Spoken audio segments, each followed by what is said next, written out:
WCW Monday Nitro number 228, also January 31st of the year 2000. So you remember last week when I said they did that weird thing where during a commercial break... Be more specific. During a commercial break in that Sid match, they had the referee announced that Sid had to return because he pinned the wrong guy and Sid refused, and so they disqualified him. Sure. Okay. They actually brought that up on Thunder.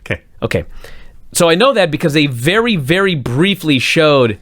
This was the shittiest recap of all time. Like, the show opens and they go, Sid has regained the WCW title. I thought, Sid regained WCW title. What do you mean regained? And they show this fucking, like, 10-second recap. And there's, like, a Harris twin and Sid and a referee.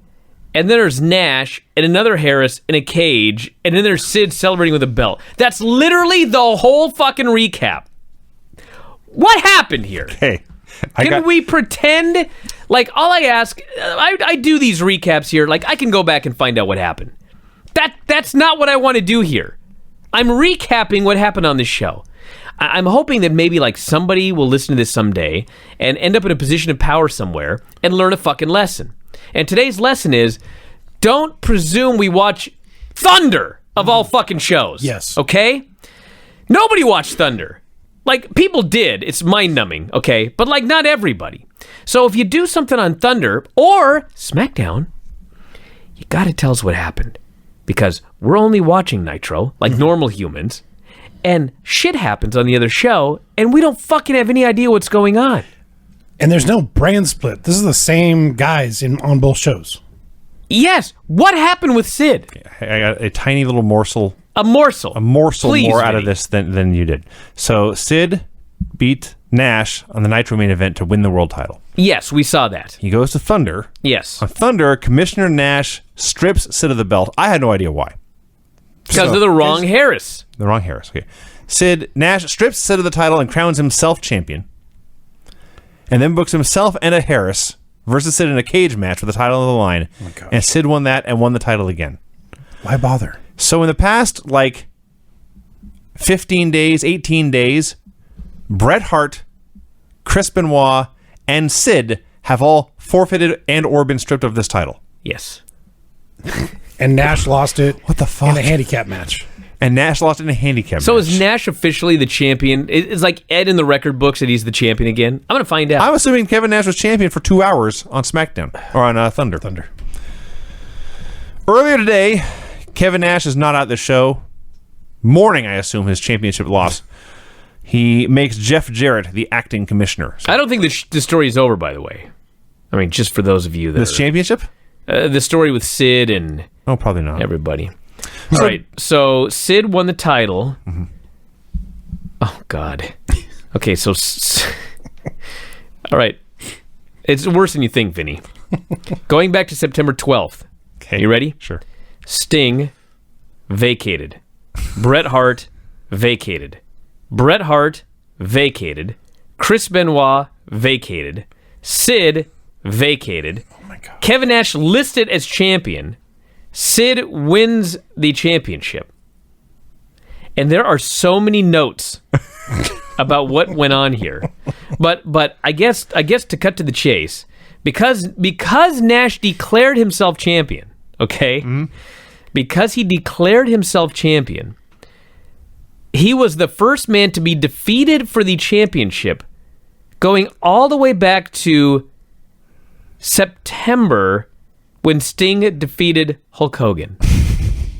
Okay. And there have been 1, 2, 3, 4, 5, 6, 7, 8, 9, 10 title changes in between. Excellent. That's outstanding. Hey, did you know WCW's dead? I was aware. Isn't it funny how that works? It's amazing. So Jared and the crew go for a walk. This show is also in Pennsylvania, in, I believe it's Wilkes-Barre. Wilkes-Barre, yeah. Wilkes-Barre. Mark Madden is taking over for Bobby Heenan. They say Bobby's just sick, but I think it's ended up being a permanent move. Poor Bobby. Yeah. I miss him already. The NWO comes out for a promo with a bunch of lovely young women. Does anyone know who the gal in the blue was? I'm still looking at this tape, this title thing Well, here. I hope she's on next week. I had her name like 2 weeks ago, and The Kevin Nash title win apparently was never officially recognized by WCW. I will update my records. But Geeks on Wikipedia, in canon, Hey, Kevin Nash was the champion. I would trust the geeks on Wikipedia way more than people running WCW. I mean, I don't know. Nash doesn't deserve this year, but by the way, did you realize what Scott Steiner's role on this show was? Scott Steiner came out Nothing. here with a promo. Yeah. And He then, called the local women ugly. Right. And then after that, for the next hour and 45 minutes, he sat on a couch with lovely women Yeah. for the whole show. yeah, He's figured it out. And Where do you get this gig? There were 80 guys that were at home making the money, not even traveling to the building. Yeah. He I'm had to just saying, show up. if you at had least. to Going be to their there. local strip club and hanging out with women This was on pretty WCW's close. time, right? But yes, Craig, Scott Steiner has it figured out. I'll say. And to answer your question of how do you get this job? First, you must be Scott Steiner. Dude, Hall did the same thing. He didn't have to talk. You have to be Scott Hall. So anyway, Jarrett comes out, Yeah. says Nash won't be here tonight. I am the new commissioner, and there's business to take care of. Steiner calls the women corn-fed heifers, has all the women take their shirts off to reveal their bodies, announces that Heavy D and Big Ronnie are now in the NWO. Heavy D and Big Ronnie The Harris twins. are now in the NWO. Yeah. Sweet. Fans chant asshole at Jarrett. Sure. He announces he's the new number one contender for the title. Why? How? Says commissioner. him and the Heresies will face Sid and two partners later tonight. That's a great tag team name, actually. Wants to run the show like Big Kev. He will take bribes, and you know where to find him. I was entertained by Jarrett. Should Hey. he be the world champion? No, Of course not. but he was entertaining here. They came out here. They had some women. Scott did some comedy or whatever you want to call it, what Scott Steiner does. Jarrett made his points and they were done. When this promo was over, the show was only 10 minutes old. So this promo was like 5 minutes. Great. Sid arrives in the building. I think Sid, 19 years ago, heard the promo you cut last week on his tiny hat. Yeah, his fucking hat's back. No, it's tinier. I think it's gonna be I'm not sure. It's going to be a smaller hat every week. I'm not sure. And he's got the I know this is 2000 now, but he's got the 1990s super bright, colorful tracksuit on too. Yes. Like powder blue. A limo arrives. It's Ric Flair. He gets out and clearly wishes he was still at home. He regrets showing up to this building. Well, it's cold out. It was very Cold and yes. muddy out. Big T, Stevie Ray, and is it Jay Biggs? Jay Biggs. Jay Biggs walk backstage. These guys. That's Curtis Mason, right? Yes. From the Clarence Mason. Clarence Mason from the Thank Nation of Domination. Arn and Terry Funk are backstage vowing to get the job done tonight, and Terry wants Arn to get Flair, and Arn says, oh, he's back there somewhere. Go find him yourself. I'm not doing justice to how annoying this was. All I can think was, these are the top baby faces. Yeah. It would get better. Cruiserweight tournament match, Lash LaRue versus Evan Courageous. Hey, I enjoyed this match. There's nothing wrong with this. Lash looked pretty good. Evan is night and day better than the Medusa feud. Yeah. 3 count kept trying to interfere. It's a great gimmick. Lash foiled them again, got the clean pin, and the people went crazy. Yeah. Yes. Because there was still hope. There was wrestling. There was hope. Hope to be dashed, I might add. 3 counts a fun gimmick. They come out and dance like geeks. They cheat like crazy, but it never Yep. works. Yep. They always get beaten anyway. Yep. Yeah, this is a lot of fun. Last one with a cravat leg sweep. They look too much like backyarders, though.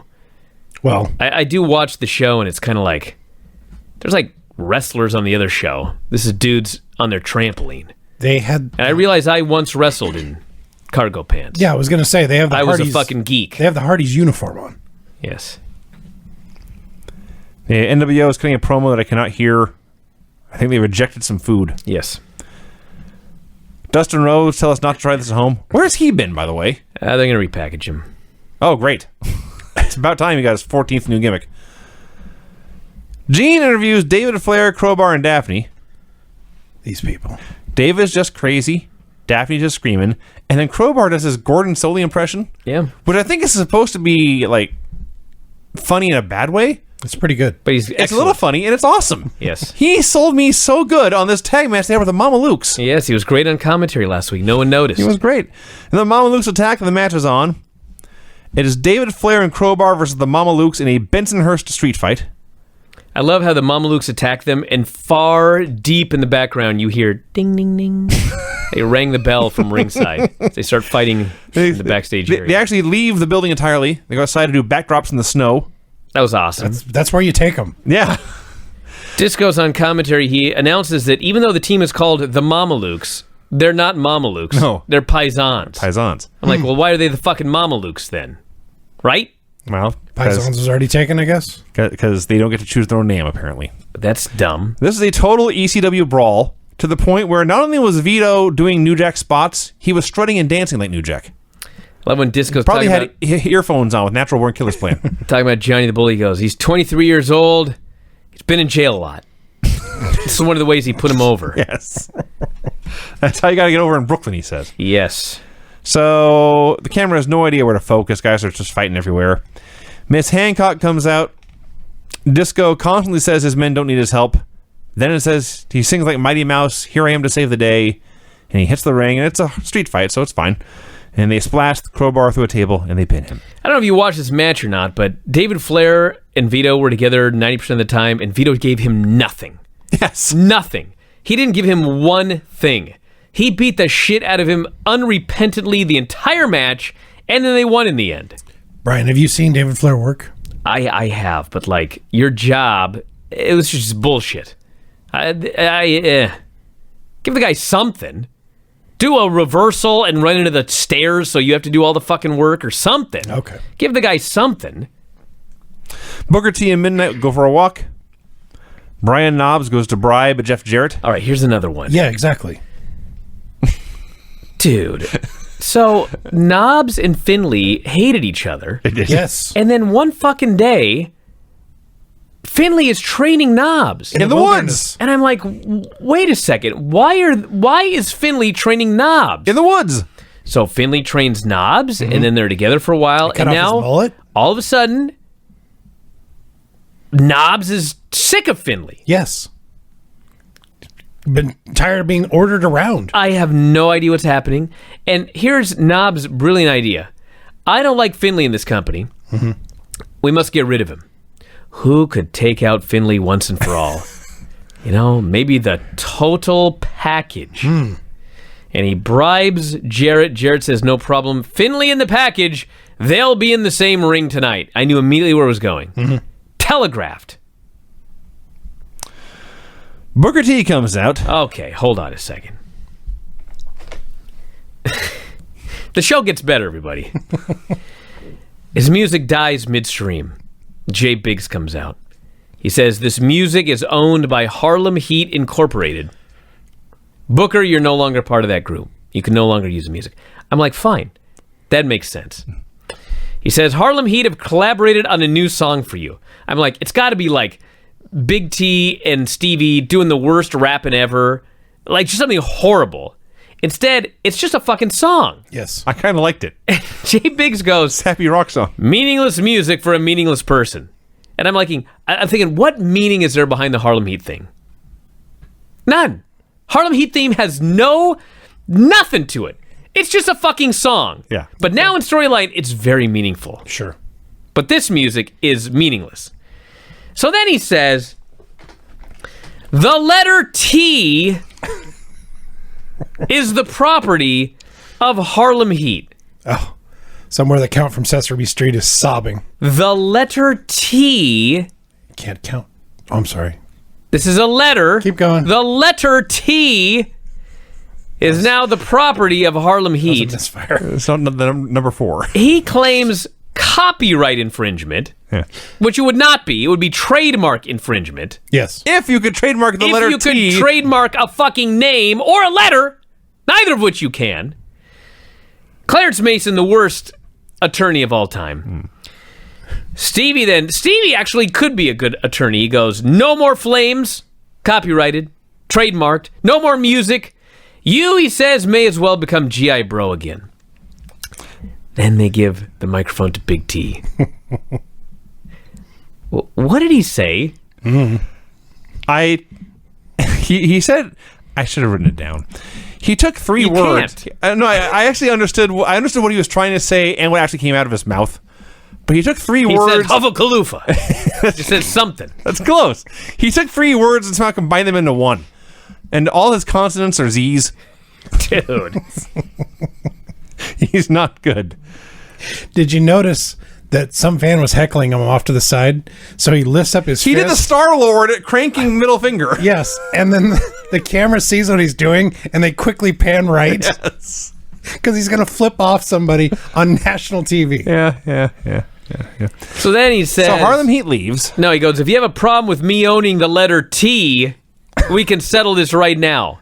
Oh, man. But they don't. How are you going to write a newsletter? And then Jay Big says, Are you going to write anything? Booker, you have no wrestling license anymore. What? By leaving the group, you lost your wrestling license? Well, because his license. No, Vinny. I've had a wrestling license. What was your name on it? This is the... Yes! My fucking course my name was on Well, it. you've had one too. That's a long time ago. I've had one. Point being, Everybody's had Brian, one. he can't use that name anymore. Vinny, get out of here, you moron. Midnight comes down, throws Jay Biggs in the ring, but then Harlem Heat comes down, they beat up Booker. Slowly. What a stupid fucking storyline. Booker T this is in the ring beating up Clarence Mason for like 5 minutes, and here comes Big T and Stevie Ray sauntering out to the ring. Did we mention when Jay Biggs said Booker had been hoodwinking and bamboozling the people? Well, So last thing, a light bulb went off over my head when Stevie said Booker needed to get the GI Bro suit back on. We need a GI Bro Matt Riddle tag team. Ooh. That would be awesome. 3 count attacks Norman Smiley backstage. Jarrett stooges off knobs to Finley. he's back there and he says, some fat tub of goo tried to buy me off. Then Finley goes, that big fat pig. Just burying knobs. I mean, he's not that fat, but boy, were they all over his weight. So Jarrett makes Finley the referee for a Lex Luger Brian Knobbs match. Cut to Brian Knobbs, the one person who actually watches this show. His plan has been foiled. He has to wrestle Lex Luger. He throws a tantrum. He's throwing chairs and furniture. He goes to open the door, but it's locked, so he has to open the little thingy and open it. My question on all this is, if you've been watching this show for the past, year, why is Lex Luger suddenly the scariest guy in the roster? Fuck if Why I aren't know. they afraid to fight Meng or Tank Abbott? I don't know. Lex? It One should of have the been Steiners. Tank. Or Steiner?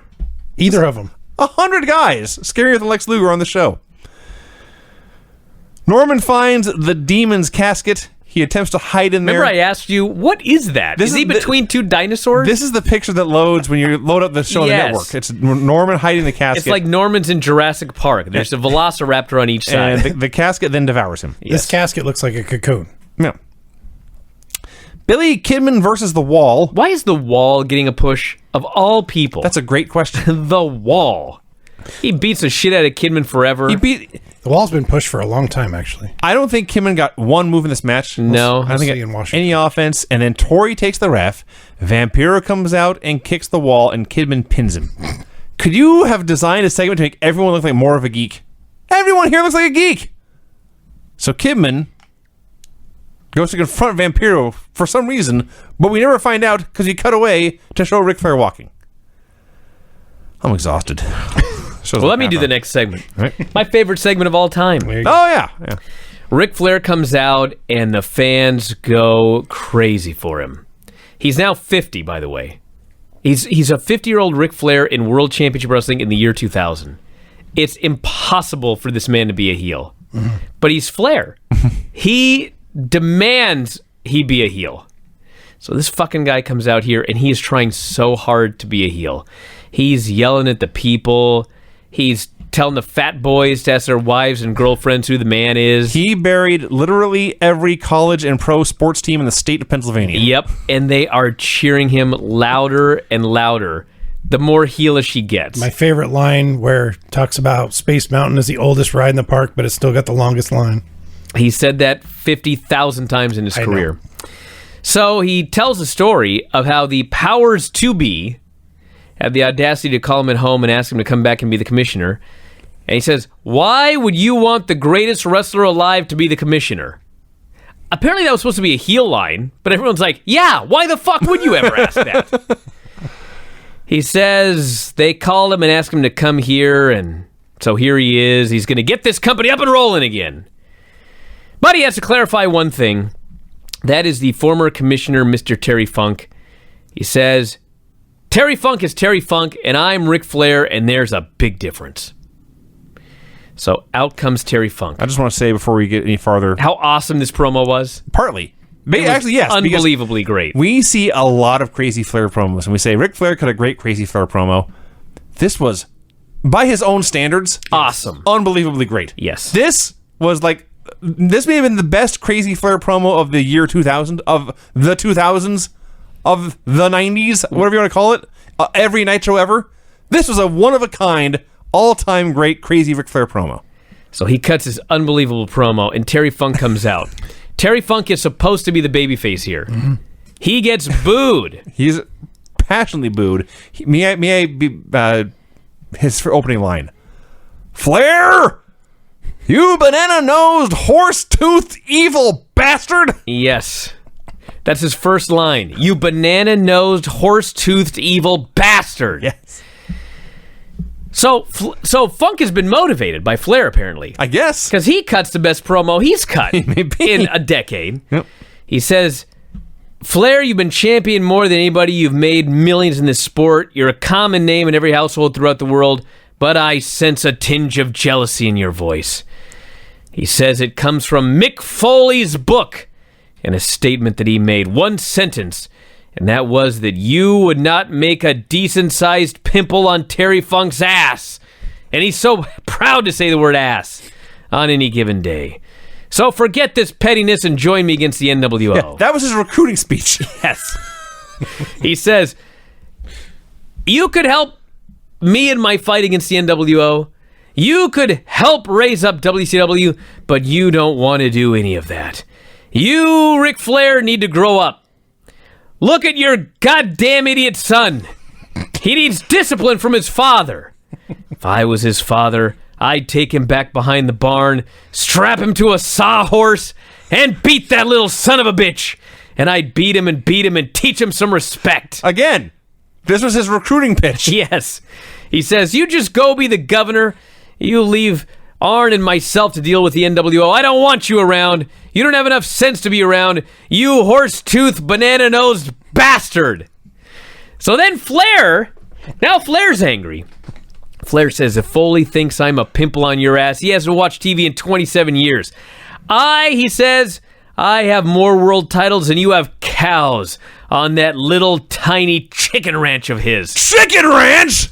Chicken ranch my ass, says Terry Funk. He's outraged. Never seen a man so infuriated by the claim he has a chicken ranch. Those were the fighting words. He said that Terry Funk had a chicken ranch. So Flair threatens to kick the shit out of him, which gets bleeped. Funk runs down to the ring. I am just like on cloud nine. This is the greatest professional wrestling I've ever seen in my life. It's phenomenal. And they run down and they're going to get a brawl. And then it's a 54-year-old Terry Funk and a 50-year-old Ric Flair. And they can barely do anything. The last thing is right before it gets physical. Flair notes Funk is wearing a Living Legend t-shirt. Oh, the temerity. He punches him. They had a little brawl. It quickly got separated, and that was that.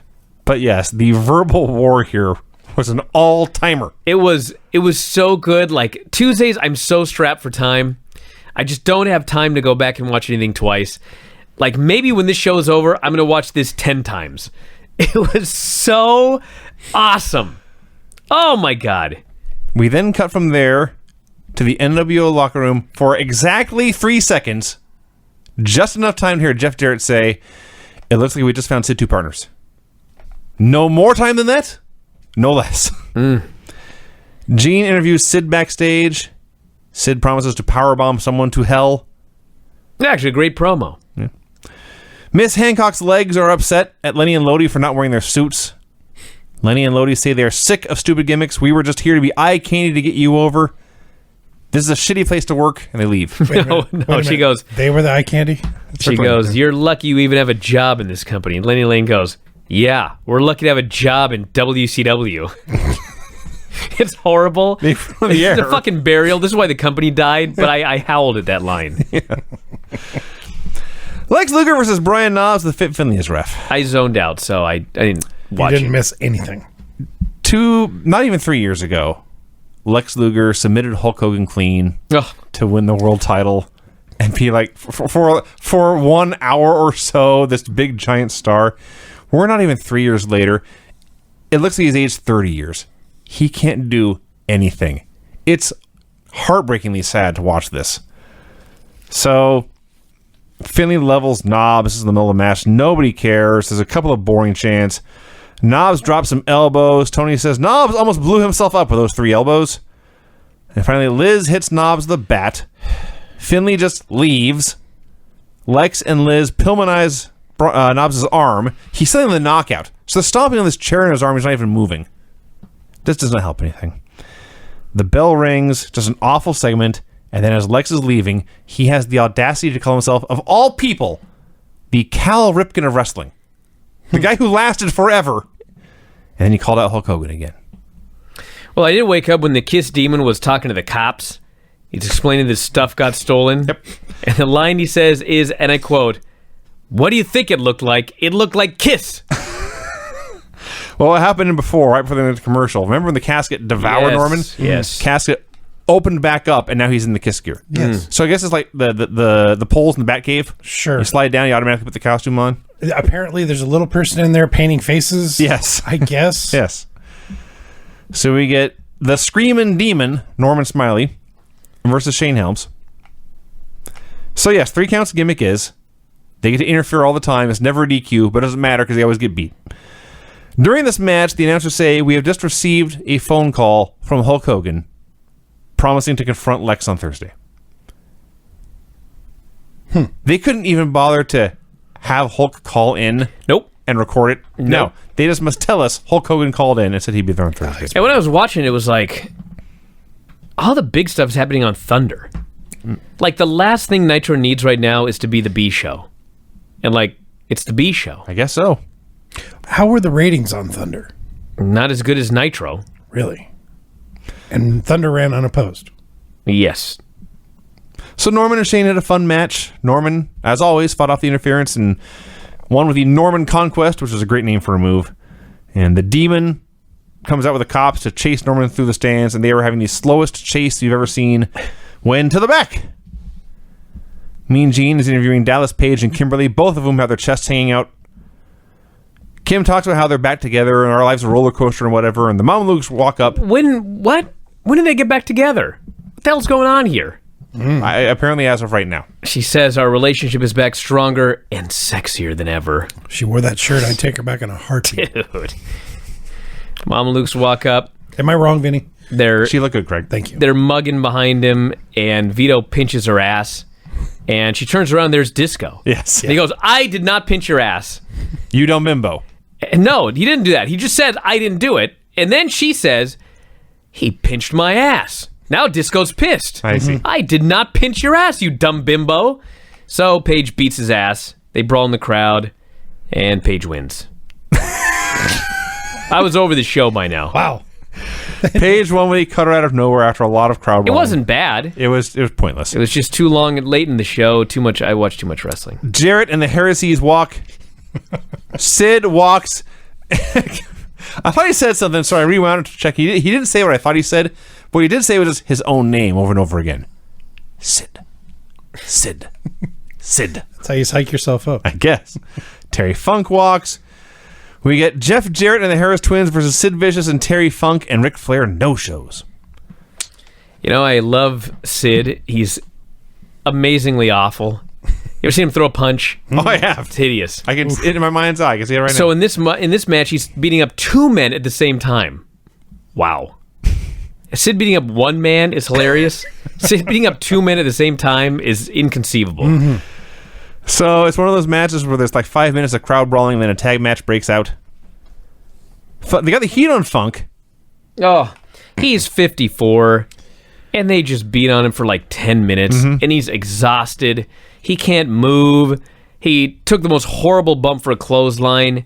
He missed a punch on Jarrett so bad that the announcers had to acknowledge it, even though Jarrett took a bump anyway. It was getting sad. Yeah. And finally, he did make the most dramatic hot tag I've ever seen to Sid. It was funny because He had a pile driver first. So I thought, you're doing fine. You don't need to tag out. And then he stands up and he teeters for about 20 minutes, reaching out to tag Sid. And he finally tags Sid in. So let's see. When Sid tags in, Flair runs out and attacks Funk. So now it's 3-on-1 against Sid. He powerbombs a Harris, but Jarrett hits him with a guitar and pins him, and they go off the air 10 seconds later. It was so ironic that of all people, Jeff Jarrett, a co-founder of Impact Wrestling, Yes. he pins the world champion, and they just go off the air immediately. Yeah. I couldn't even believe it. That was the end of the show. The show was exciting. Was it? Parts of it were. Parts of it were exciting, definitely. It was. I wouldn't call it a bad show. I don't know if I'd call it a great show, although it had one of the greatest moments I ever saw. It had some highs and lows, man. There were definitely highs and lows. That's a good way to put it. So yeah, there you go. That's the show, everybody. And Excuse me, sir. Oh my God. You almost forgot. I have like 4 matches to get the finishes of. The finishes on the show were clean pin, pin after interference in a street fight, pin after interference, no finish when the referee just leaves, submission despite interference, clean pin, pin after guitar shot. Fine reporting, Vince. You're a veritable Michael Cole here. Do you realize the wave of cancellations we might have received had I not given the finish? I hadn't thought of that. I was just concerned about Lance sending me angry texts that the show isn't up yet, so I'll make sure that I get that up on time. All right, we're going to wrap it up. I'll be back tomorrow with Observer Live and Observer Radio and Filthy 4 Daily, all coming up on Wednesday. And then Vinny and I back on Thursday. It appears it will now be NXT and WWF Superstars. Excellent. As we go over this 1 year that they've put up on the WWE Network. It's been massively requested. People were very happy about it. It's either that or we do it Sunday with NWA. But I think probably easier to just do it on Thursday. Maybe Granny could even watch it along with us. Ooh. A lot of old Undertaker on there. He's about to get skewered like a sausage in this coming show. So yeah, check it out, everybody. That's it. We'll talk to you again after a while. Good night. Adios.